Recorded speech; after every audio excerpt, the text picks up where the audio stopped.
Yo, what's up mga tropa pips? Magandang araw po sa inyong lahat at welcome po dito sa aking vlog. At nako, ngayon pong sa nangyari na pagkakahuli dito kay Arnie Tevez doon po sa Dili, Timor-Leste, ay nako, meron pong kakaharapin din na tingin ko'y problema itong kanyang kapatid na si Henry Tevez, na bukod sa natalo sa kanyang pagkandidato nitong nakaraang halalan sa Negros Oriental, ay nako, tingin ko po na talagang kumbaga time is running out at ito na ang masasabi nating malapit na ang katapusan ng mga Tebes, dahil nga po sa kumbaga sunod-sunod na mga pagkatalo sa kanilang buhay, hindi lang sa usaping politika, pero pati na rin po sa kanilang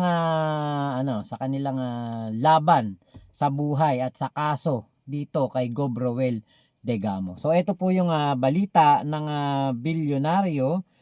Panoorin po natin at ating re-reactionan. Makakausap natin ngayon ang byuda ni slain Governor Roel Degamo, incoming Negros Oriental Representative Janice Degamo.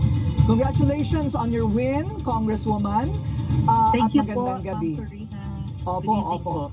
Inyo po and to everybody watching and listening to you po right now. Opo, so ngayon po, laman po ng balita itong nangyari po no, sa Timor-Leste. Ano pong masasabi ninyo sa pagkakaaresto kay dating Congressman Tevez?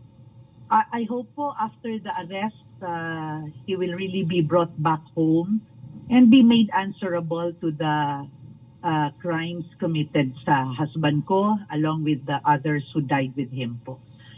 Natutuwa po kami na sana yung balita kanina from the very post of his son, sana po talagang totoo na yun na maiuwi po talaga siya in the country po. Right. Para maharap niya yung charges against him. Ano na po ba ang latest sa kaso laban po Ayun. dito?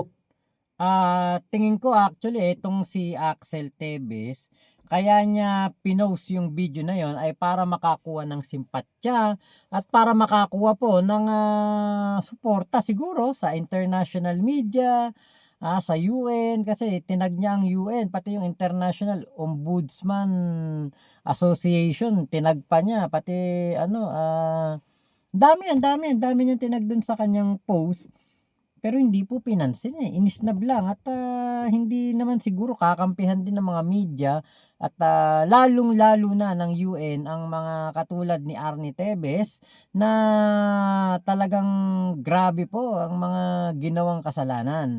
Talagang matindi ang kanyang kinakaharap na kaso. Kung makikita nyo dun sa video,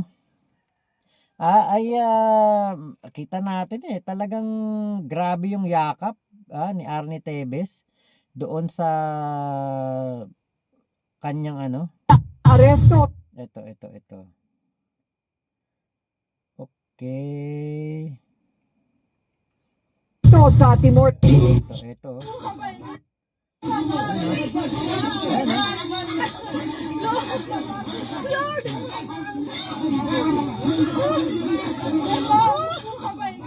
Ayan, no?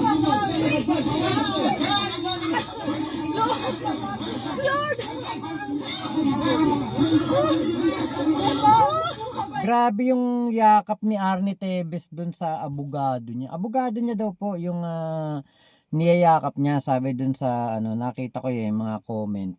Grabe yung yakap ni Arnie Tevez dun sa abogado, no? Talagang nakaganon, talagang ayaw bitawan yung yung abogado, no? Ayaw niya talaga magpahuli. Siguro takot na takot si Tevez na umuwi kasi alam niya mabubulok siya sa kulungan dito sa Pilipinas. Ito pa po. Kay dating Congressman Tevez. Actually, the case is ongoing. The gunmen, every month, nagpupunta kami dyan sa Manila para mag-attend po ng hearing. At consistent naman po yung court na pinapatawag talaga on a monthly basis. Parang whole day pa nga po eh. We were given the idea na, like me for example, I am done with my part. as a witness who have testified already. But we were informed by the court na the moment Arnie is brought back home, we will be called again to the witness stand. So we are looking forward for that to really happen po. Ayon, so the case continues. With his Yes, presence in the Philippines, ayon, kailangan lang talaga maituloy ang paglilitis. Yes po, kasi hindi po siya pwedeng litisin na wala siya sa Pilipinas. Ayon. Ano naman po ang inyong reaksyon sa paratang ng anak ni Ginoong Teves na kinidnap ang kanyang ama? Parang it is an exaggeration, no? Tingin ko it's an exaggeration. Alam po naman natin at the onset that his father fled the country after his name came out from the very mouth of the gunman na ang nag-utos sa kanila si Kong Teves. His reason for going away made us all think na talagang bakit ka aalis kung kailangan mong i-clear yung pangalan mo. So it's not about kidnapping, it is an exaggeration, maybe to sound like a victim, pero tayong lahat po na alam namin yung nangyari, alam namin anong ginawa nila, hindi na po mag-i-effect yung sinasabing kinidnap sila. So, Ayan. So, hindi na po umepekto o wala pong epekto kaya Mayor Janice yung salitang kinidnap si Arnie Teves ng Timor-Leste immigration officers. Inuli po si Teves dahil wala siyang passport. Yun po ang pinaka pwedeng dahilan. Illegal alien o undesirable alien na si Arnie Teves doon po sa Timor-Leste. Saka isa pa, ginaya nila kay Digong? Yung sinabing kinidnap? Igagaya nila kay Digong na katulad nung nangyari kay Digong sa pagsuko sa ICC, kinidnap din si Digong daw. 'Di ba? Yan ang sinasabi ni Bato, ni Bongo, ni Aimee, ni Sara, at ng ilang pang mga kaalyado ni Digong, sinasabi na kinidnap daw etong si Digong. Pero ang totoo po, si Digong ay hinuli dahil po sa warrant of arrest at valid po yung warrant of arrest ng ICC. So etong kay Arnie Teves, valid din na hulihin ng Timor-Leste government si Arnie Teves dahil nga po ito'y wala ng pasaporte, undesirable alien na o ano man ang tawag diyan, kung illegal alien, wala ng pasaporte. So ano pang karapatan mo para mag-stay sa ibang bansa? Kaya ka lang nakakapag-stay sa isang bansa kapag ikaw ay may pasaporte. Pag pumasok ka diyan, may pasaporte ka, legal ang pagpunta mo diyan. Pero habang ikay nananatili diyan sa Timor-Leste, kailangan buhay ang passport mo. Ganyan kasi ang tawag namin dyan o usapan namin dyan sa mga OFW. 7 taon na akong nagtrabaho sa Malaysia. Naranasan ko na mawala ng passport. Naranasan ko na mag-renew ng passport. Talaga pong nakakakabat, napakahirap po. Yung pakayang kanselado ang iyong pasaporte at tinanggalan ka ng karapatan ng iyong bansa na humawak ng pasaporte dahil ang pasaporte po ay pribilehiyo. Hindi po ito isang karapatan. Parang lisensya, pribilehiyo lang yan. Diba? Kaya kay Arnie Teves, tama lang yun na aksyonan na ng Timor-Leste ang pagpapauwi, pagpapadeport dito kay Arnie Teves dito sa Pilipinas para matigil na rin ang korupsyon doon sa hanay ng mga pumuprotekta kay Arnie Teves doon po sa Timor-Leste. needless to say, handa po kayong harapin siya sa kanyang pagbabalik. Kayo po ba ay confident na siya po ay will be found guilty? Yes po. Ma'am Corina, it will be wrong to point your finger to someone else, knowing the fact na ang hinihingi namin justice. Wala pong justice kung magtuturo tayo ng hindi totoong nag-murder o naging brains behind the murder.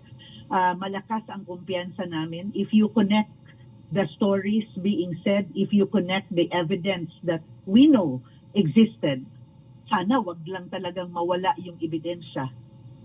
Alam namin na mapapatunayan talaga his involvement in the murder of my husband.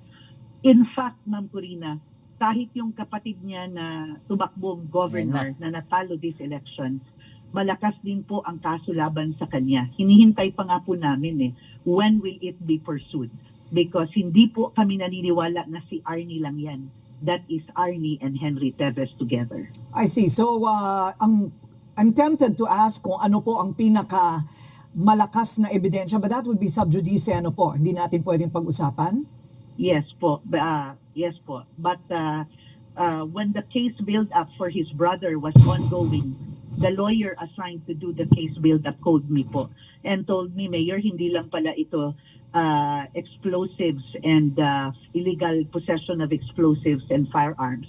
This can also result to a filing of a murder case against Henry Tevez. And so I asked the lawyer, who is also a courtroom lawyer for a long time. Sinabi niya sa akin, Mayor, matagal akong courtroom lawyer. Alam ko if there is a case and a strong one for that. Kaya naghihintay kami that it will really be pushed through. Hopefully, this year talagang ma-push through po yung isang kaso against the brother of Arnie Tevez. Okay, maraming salamat. Incoming Negros Oriental Representative, Janice Degamo. Ayan, tingin ko hindi talaga makakaligtas si Henry Tevez dito kasi ano po siya meron pong mga nahukay, mga kagamitan ng mga tumrabaho kay Gobrowel Degamo doon sa kung saan ay kumpanya, sakop ng lupain ng kumpanya na pinamamahalaan ni Henry Tevez. At ayon nga po sa mga taga-diyan sa sugar mill, malapit sa sugar mill nitong si Henry Tevez, yun ngang ikaw yung bang makalagpas ka lang, yung makapasok ka lang ng hindi mo inaasahan o ikaw ay meron lamang gagawin doon sa malapit sa kanilang lupain, ikaw ay sisitahin na at meron nga pong mga pagkakataon na nagkakaroon pa ng altercation diyan na kung saan ay may mga nasasaktan na haharas ng mga gwardiya. Kaya po kumbaga gwardyado yung lugar, hindi makakapasok ang kung sino man na walang pahintulot mula po sa mga may-ari ng lupain na yon. Doon nahuli yung doon nakuha pala yung mga kagamitan ng mga suspect, mapa ng bahay nila Gobrowel Degamo, kung paano papunta doon, kung ano ang kumbaga saan yung gate, tapos litrato ng pamilya Degamo.